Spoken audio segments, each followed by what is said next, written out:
Buenos días, buenos tardes, buenas noches mga amigos, mga amigas, sa aking mga kumpanyeros, kumpanyeras. Kasama na rin ang aking mga kayubi, mga kasama sa Usapang Batas, yan sa DZXL News, mula Lunes hanggang Biyernes, alas 8 hanggang alas 9 ng gabi, ay makakasama niyo po ako sa programa na yan sa DZXL News. Simultaneously broadcast yan sa sa YouTube, sa Facebook at sa Twitter. So, gandang araw po sa inyong lahat. Ngayon ay tatalakayin natin ang isang issue. Mainit na issue to na kinasasangkutan ni Pastor Apollo Kibuloy, ang leader ng Kingdom of Jesus Christ, KOJC. Ito ay tungkol sa kanyang posibleng extradition sa Amerika at ang mga legal na basihan nitong extradition na to. So, para sa kaalaman ng ating mga kababayan, ipaliliwanag natin ano ba ang extradition. Ang extradition po ay isang proseso kung saan ang isang tao na akusado o nahatulan ng krimen sa ibang bansa ay ibinibigay sa isang bansa para litisin o parusahan.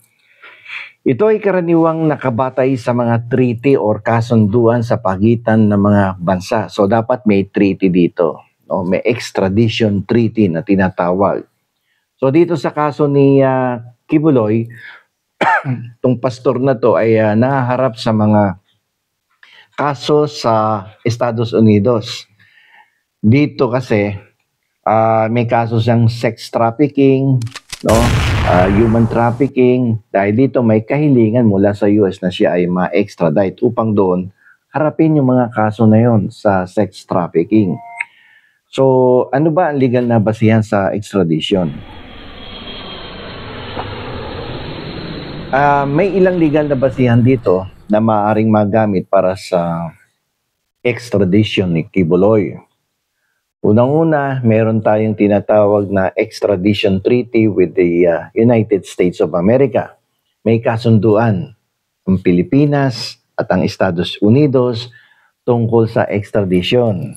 So, according to Senator Riza Hontiveros, may sapat na legal na basihan para pansamantalang isuko itong si Pastor Kibuloy sa Amerika.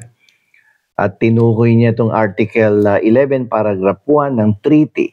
Ito ay nagpapahintulot sa pansamantalang pagsuko ng isang individual sa requesting state, yung Amerika, para litisin kahit na may pending cases.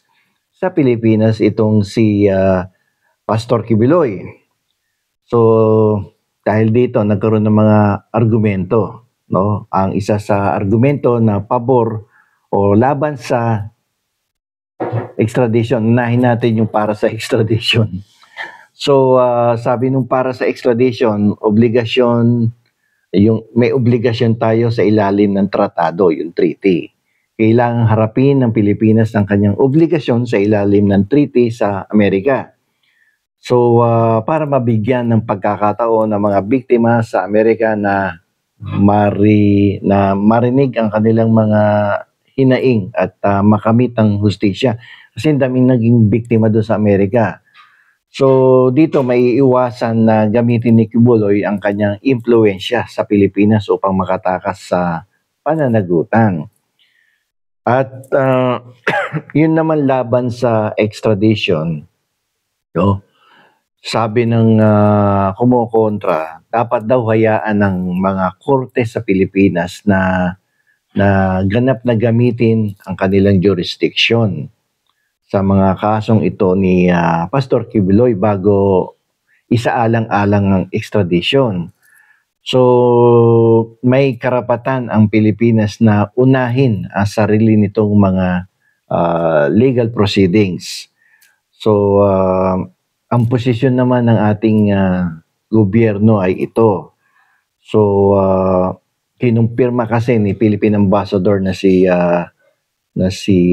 Jose Manuel Romualdez. Yan ang ating US Ambassador, Philippine Ambassador to the United States, na nagpadala na dokumento ang Amerika sa Department of Justice at Department of Foreign Affairs para sa extradition ni Kibuloy. So may request na. At ayon nga kay Justice Secretary Remulla, ay makikipagtulungan siyempre tayo dahil may visa yung extradition treaty, no, between US and Philippines. Kung hihilingin, so there will be a cooperation. At sinabi naman ni Marcos Jr. na dapat harapin ni Kibuloy ang mga kaso sa Pilipinas bago isang alang-alang extradition sa Amerika. So parang familiar na mga statement to nung panahon na hinuli si Rodrigo Duterte, no? At so ngayon pag-usapan natin yung proseso. Kailangan dito may kahilingan mula sa US State Department at address do sa Foreign Affairs. Tapos yan, nire-review yan ng Department of Foreign Affairs at pagkatapos niya ipapasa sa DOJ. At ito naman DOJ magpa-file ng petition for extradition sa Regional Trial Court. May pagdinig pa yan. So, ang desisyon ng korte ay maaaring iapela. So, kaya lang may mga ano dito may mga komplikasyon. Kasi si Kibuloy ay nahaharap sa mga kaso ng human trafficking sa Pasig City. Meron yan sa Quezon City. At alam naman natin lahat ang relasyon niya kay former President Duterte. Malapit na malapit yan sa dating Pangulong Rodrigo Duterte at pwedeng makaapekto to sa desisyon ng pamahalaan. Siyempre may halong politika din yan, no? At yan ang may mga komplikasyon diyan. So kung kayo ang tatanungin, ano sa palagay nyo, dapat bang isuko si Kibuloy sa US? O kung dapat isuko, bakit? At kung wag naman isusuko, bakit din? So dapat balansehin ng Pilipinas ang kanyang obligasyon sa treaty at ang kanyang soberenya. So